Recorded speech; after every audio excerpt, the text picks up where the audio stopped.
মমতা ব্যানার্জি ছিল, মমতা ব্যানার্জি আছে, মমতা ব্যানার্জি থাকবে। মমতা বন্দ্যোপাধ্যায় ছিলেন, আছেন এবং থাকবেন। ফিরহাদ হাকিম কথা জোর দিয়ে বলেছেন। তার বক্তব্য নিয়ে রাজনৈতিক মহলে আলোচনা শুরু হয়েছে। ফিরহাদ হাকিম বলেন, মমতা বন্দ্যোপাধ্যায় শুধু একজন রাজনৈতিক নেতা নন, তিনি বাংলার মানুষের অনুভূতির সঙ্গে জড়িত একটি নাম। কঠিন সময় হোক বা উন্নয়নের অধ্যায়, সব ক্ষেত্রে তিনি নেতৃত্ব দিয়েছেন, তাই তিনি মানুষের আস্থার প্রতীক ছিলেন, এখনো আছেন এবং ভবিষ্যতেও থাকবেন। তিনি আরো বলেন, মমতা বন্দ্যোপাধ্যায় রাজ্যের উন্নয়নমূলক প্রকল্প, সামাজিক সুরক্ষা কর্মসূচি এবং সাধারণ মানুষের পাশে থাকা রাজনীতির কেন্দ্রবিন্দু। গ্রাম থেকে শহর, ছাত্র থেকে কৃষক, মহিলা থেকে শ্রমজীবী, প্রত্যেক স্তরের মানুষের জন্য তার সরকার কাজ করেছে।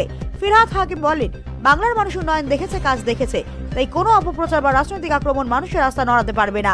দিদির নেতৃত্বেই বাংলা এগিয়েছে, আগামীতেও সেই পথে চলবে। এই মন্তব্য প্রকাশ পাওয়ার পর রাজনৈতিক মহলে প্রতিক্রিয়া তৈরি হয়েছে। শাসক দলের কর্মী সমর্থকদের মধ্যে উচ্ছ্বাস থাকলেও বিরোধী শিবির এই বক্তব্যকে নিয়ে তীর্যক মন্তব্য করছে। তবে কিছু রাজনৈতিক বিশ্লেষকদের মতে এই মন্তব্যের মাধ্যমে দলীয় কর্মীদের বার্তা দেওয়া ছাড়াও আগামী দিনের লড়াইয়ের জন্য মানসিক প্রস্তুতির ইঙ্গিত দিয়েছেন ফিরহাদ হাকিম। ব্যুরো রিপোর্ট, সময় বার্তা নিউজ। এটা অনেকে যে যেরকমভাবে ভাবে, মানুষ মমতা বন্দ্যোপাধ্যায়কে চায়।